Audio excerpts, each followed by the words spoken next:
Bon, aujourd'hui vendredi, je suis encore là.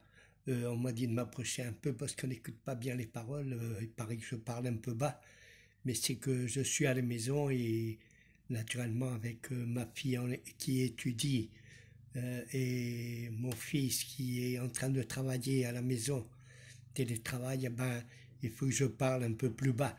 Mais aujourd'hui, je vais essayer de parler un peu plus fort. Et je voudrais parler sur un sujet que c'est la première carte de Paul aux Corinthiens, qui dit ainsi au chapitre 13, à la fin du chapitre, il dit, maintenant donc ces trois choses demeurent. La foi, l'espérance et l'amour. Il y a d'autres versions qui disent la charité, mais la plupart des versions disent l'amour. Parce que réellement, une des choses qui va demeurer et qui demeure toujours, dit Paul dans ce dernier chapitre, dans ce chapitre 13, et il dit, mais celle qui va demeurer toujours ou pour toujours sera l'amour. Pas la charité, parce que la charité c'est une chose et l'amour c'est autre chose. Et si on n'a pas d'amour, on n'aura pas de charité, on n'aura rien. Bon, je voudrais parler de la première des choses qui vont demeurer. Une d'elles, c'est la foi. La foi est très importante. La foi, c'est quelque chose euh, qui réellement, tous, on a besoin d'elle. La foi, c'est croire. La foi, c'est confiance. La foi, la foi, c'est sûreté, être sûr. Quand on parle de la foi, par exemple, ma grand-mère disait que sa foi était posée sur l'aspirine parce que c'était la seule qui lui enlevait les douleurs. Je ne sais pas si c'est vrai ou non, mais c'est une chose dont j'ai jamais compris, la foi dans l'aspirine. Elle avait confiance à la foi, elle croyait à l'aspirine, elle avait foi à l'aspirine, euh, elle avait confiance dans l'aspirine. Et aussi, on peut dire ceci euh, dans les mariés, non, dans les époux. L'époux doit confier totalement dans sa femme, ainsi que la femme dans l'homme. On devrait croire nos époux. On devrait croire nos épouses. On devrait confier en elles. On ne devrait jamais déconfier. On devrait être sûr d'elle ou être sûr de lui. Ne jamais avoir une déconfiance dans celui avec qui nous allons partager notre vie. La plupart des mariages terminent et bien sûr la cause c'est surtout le manque de confiance, le manque, le manque de foi. On ne croit plus, on n'espère plus de nos épouses ni de nos époux. La plupart du temps, ça termine assez mal à cause de la méfiance, de déconfier, de ne pas être sûr. Et ceci nous amène à Dieu, la foi sur Dieu. C'est une chose que nous dit le livre des Hébreux. La foi, c'est la sûreté de ce qu'on ne voit pas et la confiance de que tout est vrai. Tout est vrai de la part de Dieu. Nous devons croire dans sa parole, nous devons croire dans ce qui est écrit. Nous devons surtout faire confiance en Dieu. Nous devons faire confiance dans sa parole. Nous devons croire. Nous devons avoir la foi de que Dieu va accomplir toutes les choses qui sont écrites sur ce livre. Un livre qui nous amène la paix. Un livre qui va nous donner réellement quelque chose de grand. Il va remplir notre cœur. pour vous dire, la foi vient pour écouter la parole et c'est la parole de Dieu. Nous devons lire la Bible. Il y a plusieurs manières de lire la Bible. On peut lire la Bible comme si c'était un livre. Et je crois que les 2 premiers chapitres, le 3e livre, pas le 2e chapitre ni le 3e, pardon, le 2e ou le 3e livre, c'est-à-dire quand on va arriver au 3e livre, eh ben, sûrement, on va en avoir marre de lire. Ça va nous choquer un peu sur beaucoup de choses que Dieu demande et que Dieu a fait. Ça va nous choquer aussi si on continue à lire et on passe à ce livre de Josué où ils vont conquérir les Israélites, la terre de Canaan. On va être choqué de ce que Dieu ordonne au peuple d'Israël. On va être réellement choqué quand on va voir ce qu'il ordonne à Saoul, le premier roi des Juifs, le premier roi d'Israël. Mais si on lit comme ça, comme si c'était un livre d'histoire, comme si c'était un livre n'importe lequel, d'amour, de n'importe quoi, sûrement on va mettre en doute la parole de Dieu. C'est pour ça qu'il faut demander à Dieu qui nous donne, qui puisse nous faire lire ce livre, ces écrits que les apôtres et que les prophètes ont laissés, de le lire spirituellement, de le lire de manière que Dieu puisse nous parler. Et on va voir beaucoup de choses que normalement personne ne voit. Quand on lit le livre spirituellement, avec l'aide de Dieu, avec l'aide du Saint-Esprit, on va comprendre beaucoup de choses et notre foi va grandir en nous. Grandir, réellement grandir. Il n'y a pas de Dieu, un Dieu de l'Ancien Testament et un Dieu du Nouveau Testament. Non, Dieu est le même. Bien sûr, il va ordonner des choses qui réellement vont nous choquer. Mais si tu les lis attentivement et tu dis, Seigneur, dis-moi, qu'est-ce que tu veux dire par là? Une chose qui m'avait beaucoup frappé à moi, c'était quand j'ai lu le livre des Chroniques. Et alors, quand on parle des rois de Juda, presque tous font le bien devant Dieu. Mais on dit aussi que les hauts lieux n'ont pas été quittés. Et je me suis demandé plusieurs fois, qu'est-ce que ça signifie ça? Seigneur, qu'est-ce que ça signifie? S'ils font le bien et les choses droites devant toi, comment tu fais? Le prophète nous dit que les hauts lieux n'ont pas été quittés. Les hauts lieux, c'est là où on sacrifie aux idoles. Et en priant, en demandant à Dieu de la connaissance, il m'a dit, toi aussi, tu as un haut lieu. J'ai dit, moi, j'ai un haut lieu, quel c'est que moi, je sacrifie nulle part. Il me parlait, il me dit, ta guitare.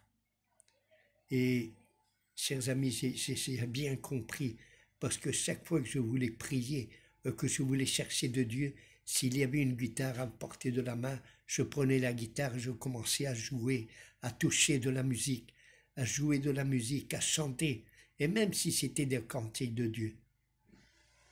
Mais ça m'empêchait d'aller prier et d'aller chercher la face de Dieu pour demander qu'il me fasse comprendre ce qu'il voulait nous dire en ce jour.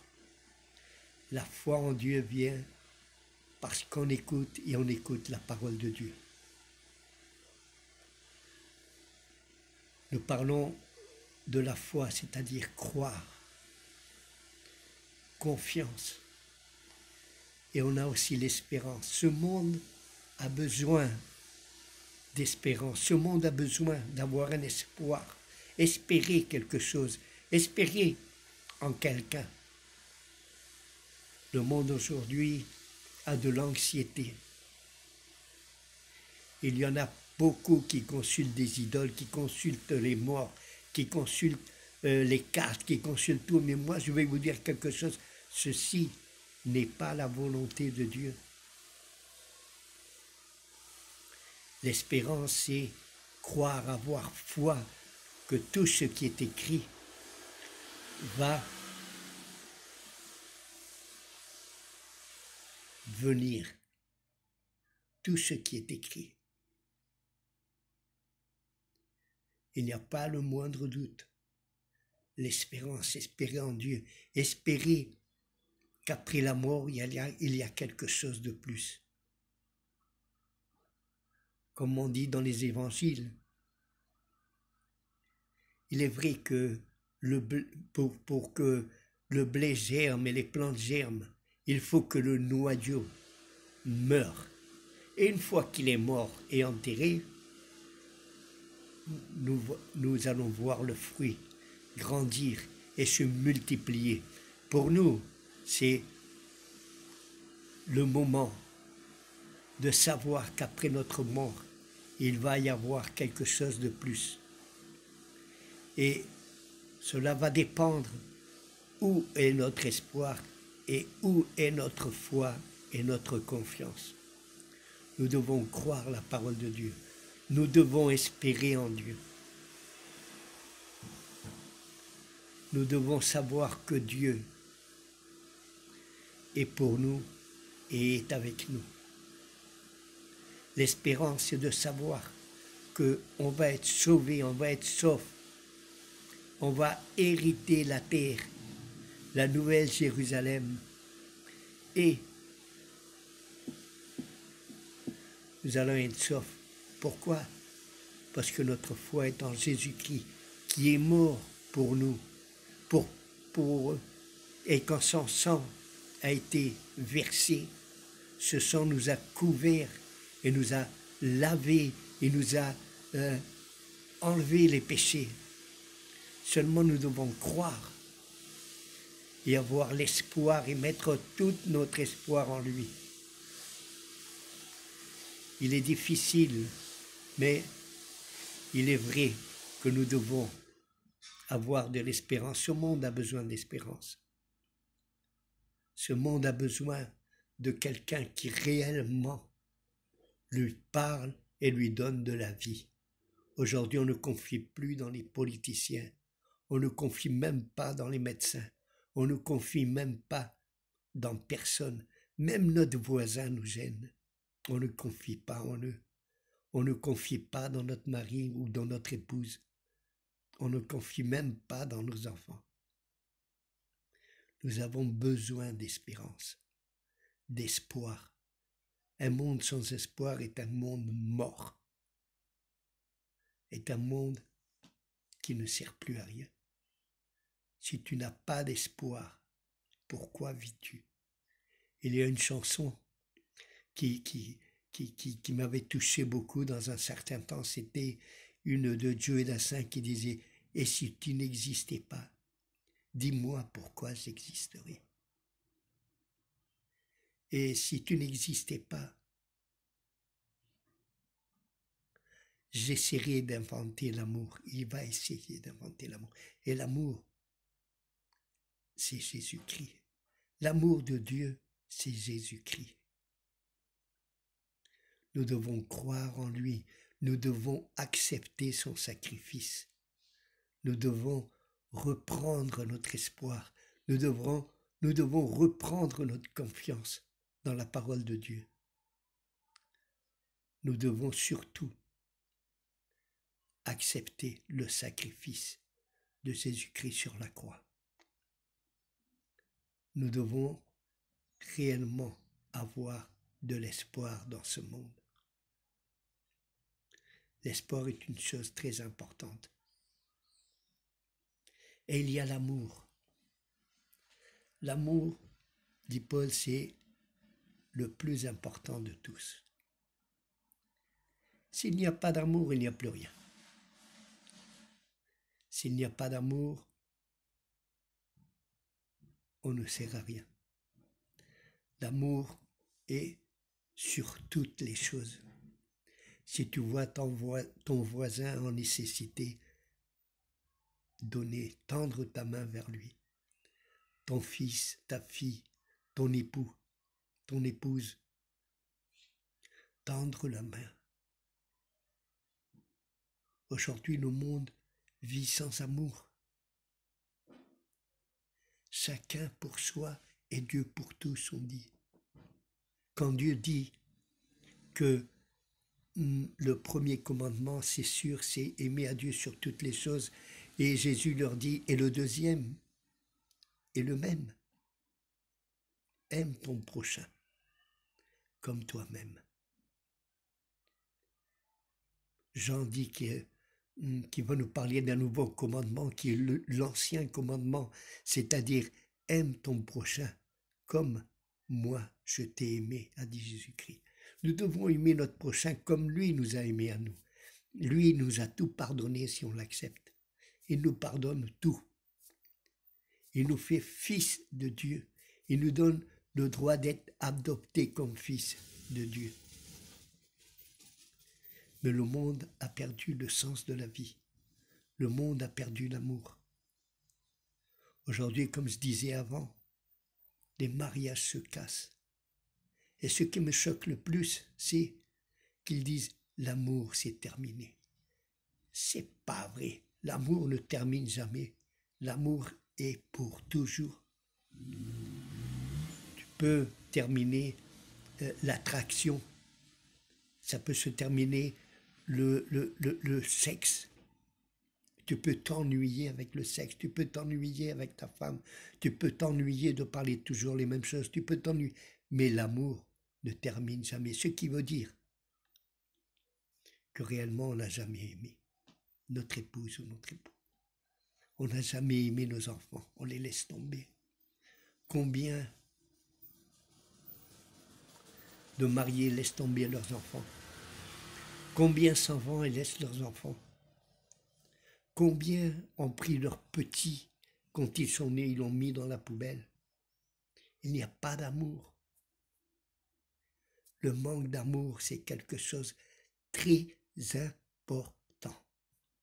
L'amour est la plus grande des choses. C'est le plus grand don que l'homme a. Quand je vois les télémarathons, comme les gens sont capables de donner, de verser beaucoup de sommes d'argent, et par contre, ils ne sont même pas capables de connaître leurs voisins. Il y a ce qu'on dit qu'on se méfie de tout le monde. Quand il n'y a pas d'amour, il y a la jalousie, il y a la méfiance. Il n'y a plus d'espoir. On n'attend plus rien de la vie. C'est pour ça que quand j'écoute beaucoup de chansons, quand je suis en France et j'écoute beaucoup de chansons françaises, je me rends compte d'une chose. La plupart des chansons parlent de l'amour. La plupart des nouvelles et des films, il y a l'amour. C'est comme si tous étaient en train de demander ou sont en train de demander, nous avons besoin d'amour dans ce monde. Quand je vois ces chansons écrites sur les murs, où non, non, rien n'a changé, je me demande, Seigneur, comment cela est-il arrivé? Il n'y a plus d'amour. Quand il y a la guerre, on ne respecte plus rien. On ne respecte ni enfants, ni femmes, ni personne. On attaque et on tue nos semblables. Vous savez ce que dit Dieu? Celui qui tue à épée va mourir à épée. Épée, je parle des épées. Je ne parle pas de quelque chose d'épée. Hein? Celui qui meurt avec un pistolet ou qui tue avec un pistolet va mourir d'un pistolet. Et ceux qui veulent tuer Dieu vont être tués par Dieu. Ils vont mourir. Ils vont souffrir dans ce lac de soufre et de feu. Par contre, ceux qui acceptent à Jésus, ils vont hériter la nouvelle terre et le nouveau ciel. Ils vont hériter parce qu'ils ont été faits fils de Dieu par le sang que Jésus a versé sur la croix du Calvaire. Ce sang qui nous unit à tous, ce sang qui nous montre l'amour, qui nous donne de l'amour, de l'espoir et de la confiance, de la foi. C'est vraiment très grand ce qui est arrivé. Je voulais raconter une petite histoire, mais je crois que le temps ne va pas me laisser. C'était dans les temps des féodales que un roi avait quelques serveurs des serviteurs qui labouraient leurs terres, ils faisaient de tout, mais ce n'était pas de leur propriété, c'était tous de la propriété de ce roi. Mais un jour, ce roi a connu Jésus, et il a vu l'amour de Jésus, et il a fait un écrit en disant « Tous ceux qui se présenteront chez moi vendredi à midi, je leur concéderai le titre de propriété de leur terre. » Il y avait une grande queue ce vendredi, quand arriva un mariage de personnes majeures, des anciens qui arrivaient. Personne ne voulait rentrer. Ils n'avaient pas confiance dans ce roi. Mais ces deux anciens sont rentrés. Et le roi leur a étendu le certificat de propriété. Et quand les deux voulaient sortir pour leur raconter à tous, il leur dit non, ne sortez pas, restez ici, on va manger. Je veux que les gens croient en moi. C'est ce qu'a dit Jésus. Je veux qu'on croie en moi. Et ceux qui ne croient pas, ils iront tout droit au lac de feu et de soufre. Dieu est amour. Dieu nous aime. Dieu veut que tout le monde soit sauvé. Mais c'est à nous de choisir. Bon, je vous salue et je vous bénis au nom du Seigneur Jésus-Christ et à la semaine prochaine.